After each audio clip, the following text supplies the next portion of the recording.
2018 saat semua tim bersiap untuk melakoni laga pramusim, Xabi Alonso berkunjung ke tempat latihan Manchester City. Ia ingin lebih dekat melihat bagaimana Josep Guardiola membangun timnya. Itu adalah untuk kesekian kalinya ia bertemu Guardiola, manajer yang ia kagumi dan ingin ditirunya. Di sana Alonso juga bertemu Mikel Arteta, sahabat karibnya sejak kecil. Dari pertemuan itu, Xabi Alonso berpikir bahwa sepertinya tidak salah menyimpan ambisinya untuk menjadi pelatih. Bahwa menjadi pelatih adalah keputusan bagus bagi para pemain yang sudah gantung sepatu. Alonso kelak memang mengikuti keduanya. Ia menjadi salah satu pelatih yang paling menarik perhatian belakangan ini. Namun siapa menyangka untuk menjadi seperti hari ini Alonso mesti melewati fase yang panjang. Fase yang sebenarnya juga membentuknya sebagai gelandang bertahan terbaik di dunia. Bagaimana perjalanan Xabi Alonso dari pemain hebat jadi pelatih luar biasa? Jauh sekali sebelum Xabi Alonso menobatkan diri sebagai gelandang terbaik, klub kecil dari San Sebastian, Antiguoco FC, adalah pelabuhan pertamanya. Dari sanalah ia meletakkan kemampuannya dalam sepak bola. Lahir di Tolosa, sebuah kota di provinsi Gipuzkoa Basque, Alonso belajar banyak tentang sepak bola melalui ayahnya, Perico Alonso, yang merupakan mantan pesepak bola profesional. Alonso sudah bermain bola saat usianya masih sangat belia. Waktu masih suka mengulum es lilin, Alonso juga sudah berteman dengan Mikel Arteta. Alonso dan Arteta yang sama-sama penduduk Calle Matia menghabiskan masa kecil dengan bermain bersama di Pantai La Concha yang letaknya di utara Spanyol. Sebagaimana banyak anak kecil di San Sebastian, menjadi pemain Real Sociedad adalah sebuah impian. Begitulah yang juga diimpikan Arteta dan Alonso. Meskipun keduanya bersekolah di tempat yang berbeda, tapi Antiguoco FC menyatukan Alonso dan Arteta. Mereka bergabung ke tim muda. Selama berseragam Antiguoco, Xabi Alonso rupanya memiliki perkembangan yang lumayan pesat. Real Sociedad, tim impiannya, datang menjemput Alonso. Ia akhirnya bergabung ke tim muda jelang tahun 2000. Alonso menyerap betul apa yang dipelajarinya bersama Antiguoco. Soal sepak bola, teknik, dan pemahaman permainan. Maka dari itu, ia tidak butuh waktu lama untuk naik ke tim utama Real Sociedad. Walaupun hanya menjadi pemain cadangan, Alonso yang telaten dan punya kesabaran layaknya Sufi, akhirnya menjalani debutnya di tim utama Sociedad, yakni saat melawan Logroñés di Copa del Rey. Tahun berapa umurnya saat itu? 18 tahun. Ya, Alonso bahkan sudah menjalani debutnya saat orang-orang lain di usianya masih suka berleha-leha. Kesempatan itu membuatnya lebih serius untuk menempa dirinya lagi.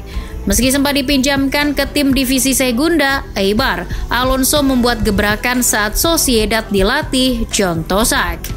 Setelah ditunjuk jadi kapten di tangan Tosak, Alonso menaikkan performa Sociedad. Dari yang semula bertarung di zona degradasi, hingga akhirnya finish di posisi ke-13 pada akhir musim 2001-2002. Kendati bermain apik selama berseragam Real Sociedad, satu trofi pun tidak dimiliki Alonso. Prestasi terbaiknya membawa Sociedad finish di peringkat kedua Liga di bawah Real Madrid pada musim 2002-2003. Itu sekaligus merupakan pencapaian terbaik Sociedad sejak 1981-82. Sociedad juga akhirnya bisa bermain di Liga Champions musim berikutnya. Bermain di level Eropa, nama Alonso kian ranum. Ia memanfaatkan kesempatan tersebut untuk mempertontonkan kemampuannya. Ada yang tertarik syukur, tidak ada ya tidak masalah. Lagi pula, Alonso juga sudah dinobatkan sebagai pemain Spanyol terbaik oleh majalah olahraga Spanyol, Don Balon. Memang, selama bermain di Liga Champions, Sociedad tidak bisa berbuat banyak, tapi keahlian Alonso itu membawanya ke Liverpool. Musim 2004-2005, Liverpool yang diasuh Rafael Benitez mengimpor besar-besaran pemain Spanyol. Alonso termasuk di dalamnya bersama dengan Luis Garcia. Selama berseragam The Reds, Alonso menghabiskan banyak waktunya dilatih Benitez. Ia ditempatkan sebagai gelandang bertahan. Dalam format 4-2-3-1, Benitez menaruh Alonso sebagai salah satu pivotnya. Ia kadang tandem dengan Steven Gerrard, Di lain waktu, Javier Mascherano yang jadi mitranya. Namun, Alonso punya tanggung jawab yang berbeda, menyesuaikan tandemnya. Jika bermain bersama Gerrard yang lebih menyerang, Alonso bermain lebih mengedepankan posisi. Sementara jika bersama Mascherano yang tangguh tapi tak bisa bermain ofensif, Alonso bermain lebih ke depan. Dengan kemampuan adaptif inilah Alonso akhirnya menjadi kunci Liverpool menjuarai Liga Champions musim itu. Salah satu yang bisa dipelajari dari permainan Alonso adalah bagaimana pemahamannya tentang taktik sepak bola. Ia bisa menyesuaikan perannya di lini tengah. Hal itu pula lah yang membuatnya tidak sulit ketika bermain dalam sistem Jose Mourinho di Real Madrid. Tidak bisa dipungkiri selama berseragam Los Galacticos, Alonso lebih banyak dilatih Mourinho. Pelatih asal Portugal itu punya konsep yang mirip dengan Benitez. Mourinho menaruh Alonso bersama Sami Khedira di posisi gelandang. Jika Mesut Ozil ditugasi melayani para pemain sayap seperti Cristiano Ronaldo maupun Angel Di Maria, ia sendiri akan dilayani oleh Alonso. Madrid ala Mourinho mengandalkan transisi cepat. Alonso bisa melakukan itu. Ia bisa menjaga ritme bola agar tetap bergerak dan melakukan umpan-umpan tajam selama transisi cepat. Tidak hanya kreator, Alonso juga bisa menjadi penahan lalu lintas serangan lawan. Karena permainan apiknya itulah ia persembahkan banyak gelar untuk El Real. Real Madrid membuatnya nyaman sampai usianya menyentuh 30 tahun. Tapi pada tahun 2014, godaan dari Bayern Munchen datang. Sosok yang menggoda Alonso adalah Josep Guardiola, seseorang yang dia kagumi. Tapi pikir panjang, Alonso mengiyakan tawaran Guardiola. Hampir semua pemain ingin dilatih Guardiola, dan Alonso jelas adalah salah satunya. Ia bertahan cukup lama di Bayern Munchen, meski tidak meraih Liga Champions, tapi 3 gelar Bundesliga cukup buktikan kualitasnya bersama di Rotan. Tahun 2017, Alonso meninggalkan sepak bola. Ia gantung sepatu. Tapi hatinya tetap berada pada sepak bola. Maka dari itu, Alonso punya tekad kuat untuk menjadi seorang pelatih. Di Spanyol, Alonso punya reputasi yang sangat baik. Selama bermain, ia menyumbangkan 2 gelar Euro dan 1 trofi Piala Dunia untuk La Furia Roja.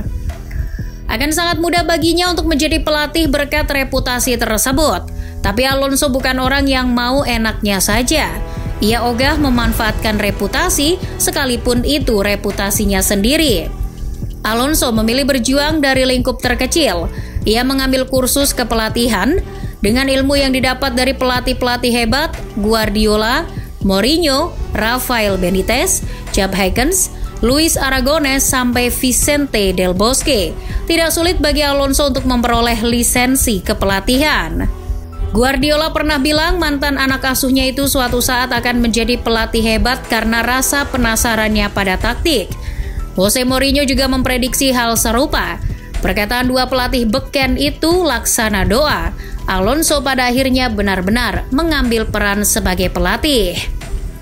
Tahun 2018 atau setahun setelah pensiun jadi pemain, Alonso datang ke mantan klubnya Real Madrid. Ia mengambil peran pelatih tim U14. Itulah tim pertama yang dilatih Alonso. Ia memulai karirnya dengan catatan yang luar biasa. Real Madrid U14 dibuatnya tidak terkalahkan sepanjang musim itu di Liga.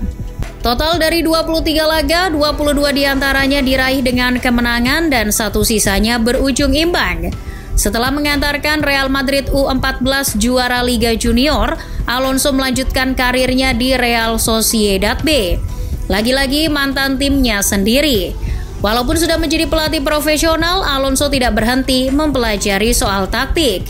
Ia bahkan masih sering menelpon para mantan manajernya. Alonso memang ambisius soal taktik, tapi ia mengerem ambisinya untuk melatih tim besar. Maka alih-alih menerima tawaran tim besar, tim gurem Bayer Leverkusen justru yang berhasil mendapatkan jasanya. Bersama di Workself, keberhasilannya sebagai pelatih mulai menemui jalannya. Musim lalu, walaupun tidak ada trofi yang diraih, tapi Alonso berhasil membawa Leverkusen ke semifinal Liga Eropa. Itu sekaligus merupakan pencapaian tertinggi di Workself di kompetisi Eropa sejak musim 2001-2002, saat mereka mencapai final Liga Champions. Nama Alonso sebagai pelatih makin ranum, ia sudah mendapatkan kehormatannya sebagai gelandang bertahan, tapi untuk menjadi pelatih masyhur masih butuh waktu. Alonso sadar akan hal itu, meskipun ia bisa lebih cepat untuk melakukannya. Namun, memang Alonso tidak punya nafsu besar untuk melatih tim besar. Baginya melatih tim perlu dimulai dari yang paling tidak berpotensi juara. Berjalan setapak demi setapak tidak masalah, terpenting tetap melangkah. Hal itulah yang menjadi pijakan Alonso. Maka ketika Real Madrid datang untuk merekrutnya lebih cepat, Alonso menolak dengan halus bahwa ia masih harus menghormati kontraknya dengan Bayer Leverkusen, tidak peduli betapa kecilnya tim itu jika dibandingkan dengan Real Madrid.